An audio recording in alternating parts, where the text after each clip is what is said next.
सब कहते हैं ऊपर, लेकिन कितना ऊपर है वो हमें पता नहीं। तो ये भगवान का घर है और हम सब आत्माएं। तो जैसे एक्टर होते हैं वो घर से अपने स्टेज पर आते हैं, ऐसे हम आत्मा भी इस पृथ्वी के स्टेज पर आए और हम शरीर धारण कर यहाँ अपना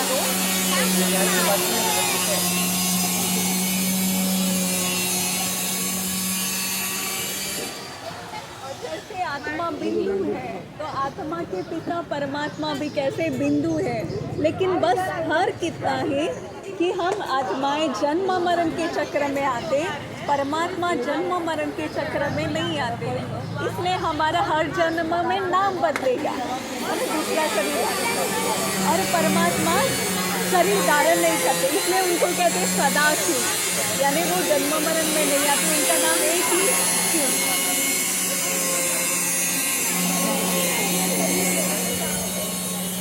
परमात्मा को खुद का शरीर नहीं है, इसलिए स्थापना पालना ये 3 कार्य करना है, इन 3 देवताओं को रखते हैं।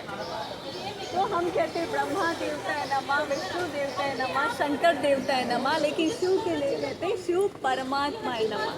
वो सबका पिता है, परमात्मा जो जन्म मरण में नहीं आते।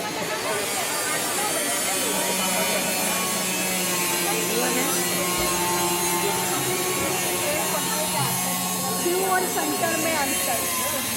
तो परमात्मा शिव को है ना लिंग के रूप में हम उनकी पूजा करते हैं। इसको कहते हैं ज्योतिर्लिंगम, यानी वो ज्योति स्वरूप है, बिंदु रूप है।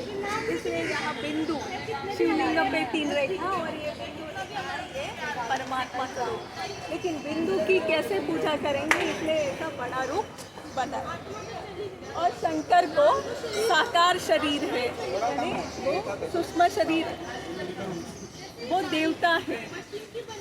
और शिव परमात्मा है, ये परम धाम में रहते हैं और ये सूक्ष्म वतन में रहते हैं। शिव परमात्मा कल्याणकारी, जिसको ही भोलानाथ कहते हैं, और शंकर है विनाशकारी। सबके जन्मों को हम जयंती कहते हैं और अपना भी जन्म हम जन्मदिन के रूप में मनाते हैं। लेकिन शिव का ऐसा जन्म है जो शिवरात्रि के रूप में मनाते हैं। तो रात्रि माना जैसे ज्ञान को प्रकाश, अज्ञान को अंधकार कहते हैं। तो कलयुग में अज्ञान रूपी अंधकार है, ऐसे समय पर उनका अवतरण होता है। तो कहा जाता है ज्ञान सूर्य प्रगटा, अज्ञान अंधेर विनाश। परमात्मा जब आकर ज्ञान देते तो इस धरती से अज्ञान रूपी अंधकार दूर हो जाता है।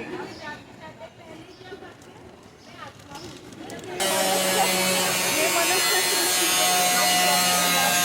और इसके बीज है परमपिता परमात्मा।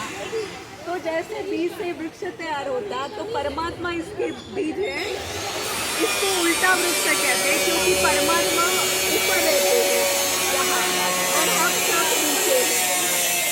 काली मनुष्य हम सब नीचे, इसलिए उसको उल्टा वृक्ष कहते हैं। और परमात्मा हमें ज्ञान देते हैं इस योग में, और परमात्मा से हम योग लगाते शक्तियाँ प्राप्त करते हैं। जैसे जड़ों के द्वारा पूरे वृक्ष को पानी मिलता है, ऐसे परमात्मा से हम शक्तियाँ प्राप्त कर पूरे विश्व की आत्माओं को हम देते, सुख शांति।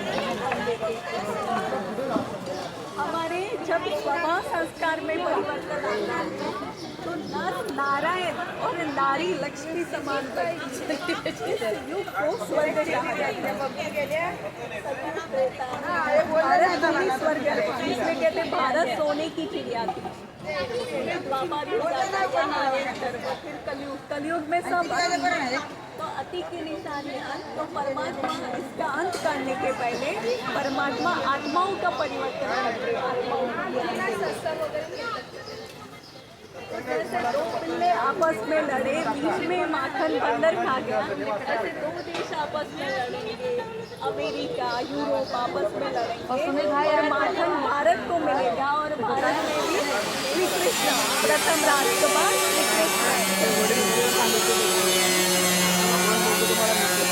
देवियों को, जैसे दुर्गा देवी को भी 8 हाथ दिखाते हैं, तो 8 हाथ नहीं थे, उनके पास ये 8 शक्तियाँ थी। तो ये 8 शक्तियाँ इसमें दिखाई दे रही हैं।